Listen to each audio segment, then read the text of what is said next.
Assalamualaikum warahmatullahi wabarakatuh. Baiklah, saya Azkia Selina Asmara, NIM 18043030 akan menjelaskan materi mengenai eh, sistem informasi dalam bisnis global.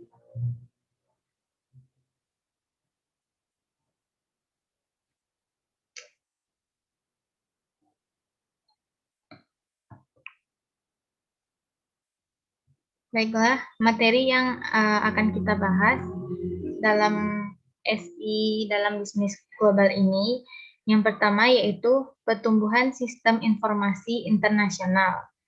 Yang kedua, mengelola sistem informasi internasional. Yang ketiga, mengelola sistem global. Dan yang keempat, isu dan peluang teknologi untuk rantai nilai global. Baiklah, yang pertama, pertumbuhan sistem informasi internasional. Pertumbuhan sistem informasi internasional ini telah digambarkan dengan munculnya sistem perekonomian global dan order dunia global yang didorong oleh jaringan dan sistem informasi yang ditingkatkan. Nah, pertumbuhan sistem informasi internasional ini sendiri terdiri atas dua, yaitu yang pertama mengembangkan arsitektur sistem informasi internasional, dan yang kedua lingkungan global, penggerak dan tantangan bisnis. Baiklah, yang pertama yaitu mengembangkan arsitektur sistem informasi internasional. Arsitektur sistem informasi internasional ini sendiri terdiri atas sistem informasi dasar yang diperlukan oleh organisasi untuk mengoordinasikan perdagangan di seluruh dunia dan aktivitas-aktivitas lainnya. Seperti yang terlihat pada gambar di samping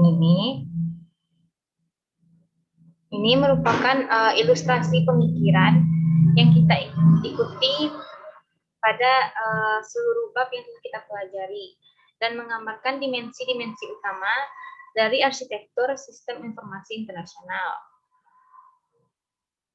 Itu yang pertama sendiri, yaitu global environment.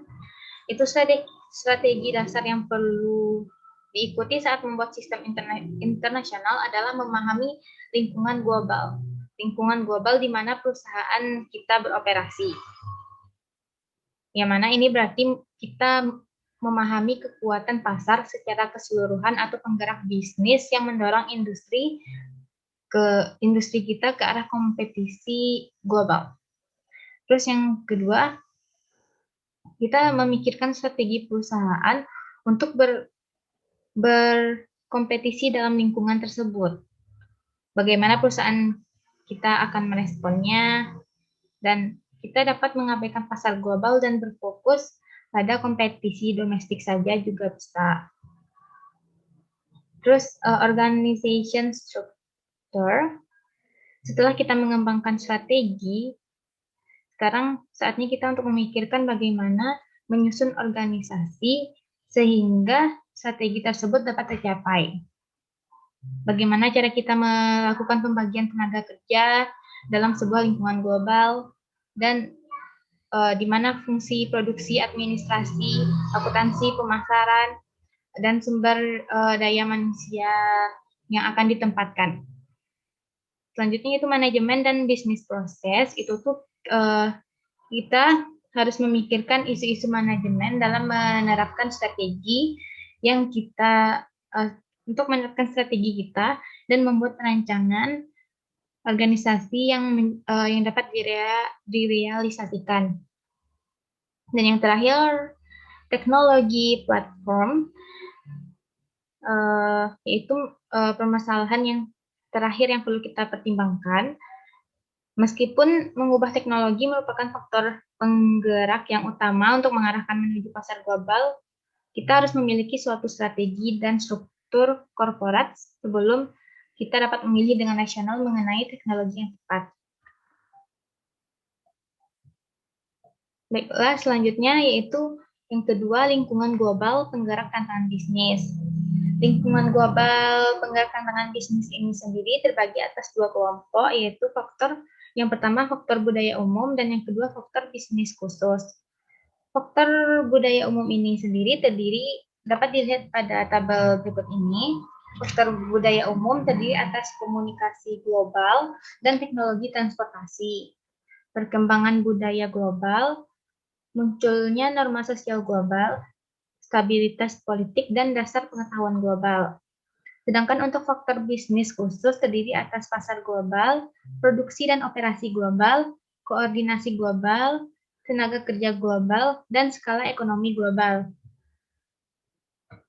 Berikutnya tantangan dan hambatan terhadap sistem bisnis global. Untuk faktor bisnis global, tantangan dan hambatannya yang pertama yaitu partikularisme budaya, yang terdiri atas kedaerahan, nasionalisme, dan perbedaan bahasa. Yang kedua, ekspektasi sosial, yaitu ekspektasi nama, merek, dan jam kerja. Dan yang terakhir, yang ketiga, undang-undang politik, yaitu peraturan mengenai data lintas batas dan privasi, dan peraturan komersial. Selanjutnya, tantangan dan hambatan terhadap sistem bisnis khusus. Yang pertama itu standar. Standarnya itu pertukaran data elektronik, EDI, email, standar, dan standar telekomunikasi. Dan yang kedua keandalan, yaitu jaringan telepon yang tidak dapat diandalkan secara merata. Berikutnya kecepatan perpindahan data yang berbeda-beda, banyak yang lebih lambat daripada Amerika Serikat. Dan yang terakhir, personel, yaitu langkanya konsultan yang memiliki keahlian. Selanjutnya, poin yang kedua, yaitu mengelola sistem informasi internasional. Nah, untuk strategi global dan organisasi bisnis, mengelola sistem informasi internasional ini tuh yang sangat penting yaitu strategi global dan organisasi bisnis. Strategi global dan organisasi bisnis ini sendiri terdiri atas 4 kelompok 4 pembagian. Strategi global terdiri atas 4 strategi. Yang pertama yaitu eksportir domestik, yang mana dicirikan dengan terpusatnya aktivitas perusahaan di negara asal perusahaan tersebut. Yang kedua, multinasional, yang mana multinasional ini strateginya memusatkan manajemen keuangan dan pengendalian di luar negara asal sementara, melakukan desentralisasi dalam operasi produksi, penjualan dan pemasaran kepada unit-unit di negara lain. Yang ketiga, pewaralaba. Pewaralaba ini strateginya yaitu penggabungan yang menarik dari hal yang baru dan yang lama. Yang keempat, strateginya lintas negara.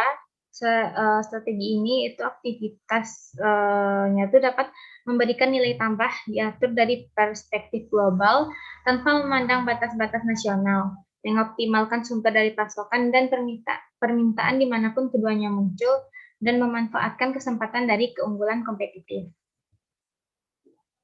Nah, berikut ini kita pada tabel ini dapat kita lihat perbedaan antara keempat strategi global bisnis tersebut dari segi produksi, ekspor domestik tersentralisasi, sedangkan multinasional itu tersebar, dan strategi pewaralaba dan lintas negara itu sama-sama terkoordinasi.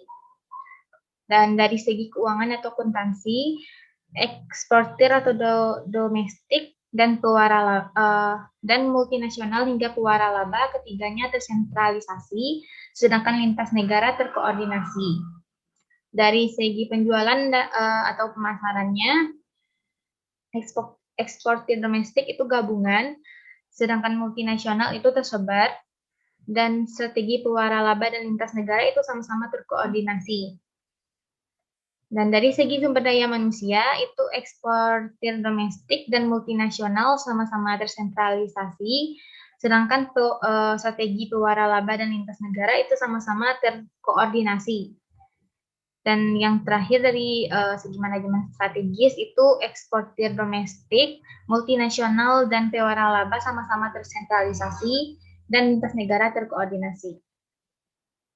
Baiklah, lanjut ke materi ketiga kita, yaitu mengelola sistem global. Mengelola sistem global ini terdiri atas 3. Yang pertama yaitu skenario yang umum, yaitu disorganisasi skala global. Yang kedua, strategi sistem global. Dan yang ketiga, solusi manajemen, yaitu implementasinya. Nah, yang pertama tadi, yaitu skenario yang umum, disorganisasi skala global. Nah, contoh skenario umum ini tuh seperti ini. Sebuah perusahaan multinasional yang tradisional bergerak di bidang barang-barang kebutuhan konsumen yang berkantor pusat di Amerika Serikat dan beroperasi di Eropa ingin memperluas perusahaannya ke pasar Asia. Dan perusahaan ini menyadari bahwa perusahaan ini harus mengembangkan strategi lintas negara dan struktur sistem informasi pendukungnya. Itu merupakan contoh skenario umum. Selanjutnya yang kedua yaitu strategi sistem global. Strategi sistem global ini terdiri atas empat fungsi penting. Yaitu yang pertama, kita mendefinisikan proses bisnis inti. Yaitu kan bagaimana kita dapat mengidentifikasi bisnis inti. Langkah pertamanya yaitu menetapkan daftar pendek berisi proses-proses bisnis inti yang penting. Itu langkah pertama dalam strategi sistem global. Dan yang kedua, mengidentifikasi sistem inti untuk koordinasi terpusat. Kita dapat melihat kesempatan untuk menggunakan sistem lintas negara dengan mengidentifikasi sistem inti untuk koordinasi terpusat ini. Selanjutnya yang ketiga yaitu memilih pendekatan bertahap, rancangan, keseluruhan, evolusioner. Jadi langkah ketiganya itu memilih pendekatannya apa. Hindari dengan adanya memilih pendekatan ini, kita dapat menghindari pendekatan yang sifatnya gradual. Karena ini pasti tidak akan berhasil karena tidak adanya visibilitas, adanya oposisi dari semua pihak yang akan merugi akibat dilakukannya pengembangan lintas negara dan tidak adanya kekuatan untuk meyakinkan pihak manajemen senior bahwa manfaat dari sistem lintas negara sebanding dengan biaya yang harus dikeluarkan untuknya. Selanjutnya yaitu langkah keempat, jelaskan manfaatnya. Jadi kita apa sih manfaatnya bagi perusahaan? Salah satu situasi terburuk yang harus dihindari adalah menciptakan sistem global hanya demi menciptakan sistem global. Itu manfaatnya bagi perusahaan. Jadi kita harus tahu apa manfaat perusahaan melakukan kegiatan tersebut. Selanjutnya, yang ketiga yaitu solusi manajemen, itu implementasinya. Solusi manajemen ini terdiri atas 5 poin. Yang pertama yaitu menyepakati kebutuhan pengguna bersama dengan menetapkan daftar pendek berisi proses bisnis yang inti dan sistem pendukung yang inti akan memulai proses perbandingan nasional antara banyak divisi perusahaan, mengembangkan bahasa umum, dan membahas bisnis dan tentunya akan menghasilkan pemahaman tentang elemen-elemen yang umum. Yang kedua yaitu membawa perubahan ke dalam proses bisnis.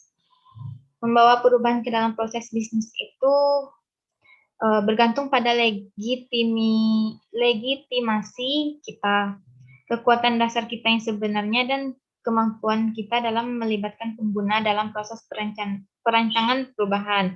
Legitimasi sendiri itu adalah merupakan didefinisikan sebagai sejauh mana wewenang yang kita terima berdasarkan kompetensi, visi, atau kualitas lainnya. Selanjutnya, yang ketiga yaitu mengoordinasikan pengembangan aplikasi. Mengoordinasikan pengembangan aplikasi ini sangat penting karena kita memilih strategi perubahan. Jadi pada tingkat global ada banyak kompleksitas sehingga sulit untuk menjalankan rancangan strategi perubahan secara keseluruhan. Selanjutnya yang keempat yaitu mengoordinasikan perilisan perangkat lunak.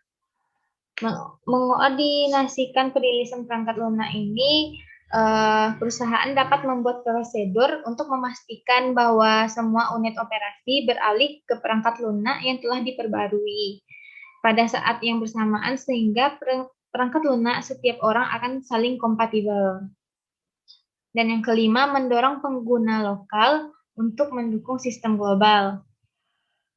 Ini untuk masalah ini jawabannya itu adalah melibatkan pengguna dalam penciptaan rancangannya tanpa memberikan kendali terhadap pengembangan proyek kepada pihak-pihak yang kepentingannya sempit. Begitu. Nah, selanjutnya yaitu materi keempat, isu dan peluang teknologi untuk rantai nilai global. Ketika perusahaan menentukan suatu model bisnis global dan strategi sistem, mereka harus memilih perangkat keras, perangkat lunak, dan standar jaringan seiring dengan aplikasi sistem yang utama untuk mendukung proses bisnis global. Perangkat keras, perangkat lunak, dan jaringan ini sendiri merupakan tantangan-tantangan teknis dalam penyusunan internasional. Nah, tantangan teknis dalam penyusunan internasional ini terdapat tantangan yang utama yaitu menemukan cara untuk menstandarkan platform komputasi global ketika terdapat banyak sekali variasi dari unit operasi yang satu ke unit operasi lain dan dari satu negara ke negara lain. Selain tantangan utama tersebut, terdapat tantangan utama lainnya, yaitu menemukan aplikasi perangkat lunak khusus yang ramah pengguna dan benar-benar dapat meningkatkan produktivitas tim kerja internasional. Nah, berikut ini isu dan peluang teknologi untuk rantai nilai global terdiri atas 3. Yang pertama, platform komputasi dan integrasi sistem. Platform komputasi dan integrasi sistem ini sendiri merupakan perkembangan arsitektur sistem informasi lintas negara yang didasarkan pada konsep sistem inti yang menimbulkan pertanyaan mengenai bagaimana sistem inti yang baru akan cocok dengan sejumlah aplikasi yang ada dan telah dikembangkan di seluruh dunia oleh divisi-divisi yang berbeda, orang-orang yang berbeda, dan untuk jenis-jenis perangkat keras komputasi yang berbeda. Sehingga tujuannya yaitu untuk mengembangkan sistem global terdistribusi dan terintegrasi untuk mendukung proses bisnis digital yang melintasi batas-batas antar negara. Jadi singkatnya, masalah-masalah ini sama dengan yang dihadapi oleh upaya pengembangan sistem domestik besar lainnya. Namun, masalah-masalah ini menjadi semakin besar dalam lingkungan internasional. Jadi, kita bayangkan saja tantangan untuk mengintegrasikan sistem yang didasarkan pada Windows, Linux, Unix, atau sistem operasi yang dimiliki dijalankan pada IBM, Sun, HP, dan perangkat keras lainnya di banyak unit operasional yang berbeda-beda, terus di banyak negara yang berbeda-beda juga. Terus yang kedua, konektivitas. Untuk konektivitas sendiri, itu sistem global yang kemampuan konektivitas di setiap negara tentunya berbeda-beda, di setiap daerah berbeda-beda, dan di setiap sudut negara itu berbeda-beda. Jadi kita tidak bisa menjamin semua negara itu memiliki konektivitas yang lancar dan stabil. Dan di setiap daerah itu konektivitasnya itu lancar dan stabil. Dan konektivitas ini sendiri menghubungkan sistem dan orang-orang dari perusahaan global ke dalam sebuah jaringan. Jadi belum tentu setiap orang dapat terhubung ke konektivitas atau jaringan ini, karena masih banyak daerah-daerah yang belum mendapatkan konektivitas seperti yang kita rasakan saat ini. Yang ketiga yaitu penempatan perangkat lunak. Penempatan perangkat lunak ini menimbulkan tantangan-tantangan yang unik bagi aplikasi perangkat lunak. Jadi tantangannya itu kayak gimana sih sistem-sistem antarmuka yang lama akan dibandingkan dengan yang baru. Jadi keseluruhan antarmuka yang baru harus dibangun dan diujikan jika sistem-sistem yang lama disimpan dalam area-area lokal yang umum terjadi.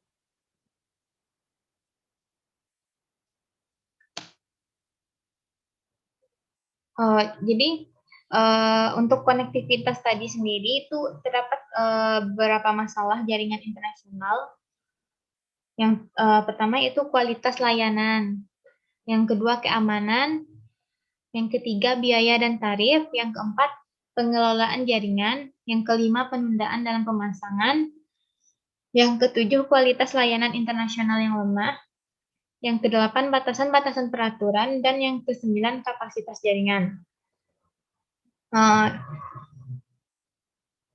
Jadi segitu dari saya mengenai presentasi materi terakhir sistem informasi manajemen mengenai sistem informasi sistem global. Jadi apabila ada kesalahan saya mohon maaf. Sekian dari saya. Assalamualaikum warahmatullahi wabarakatuh.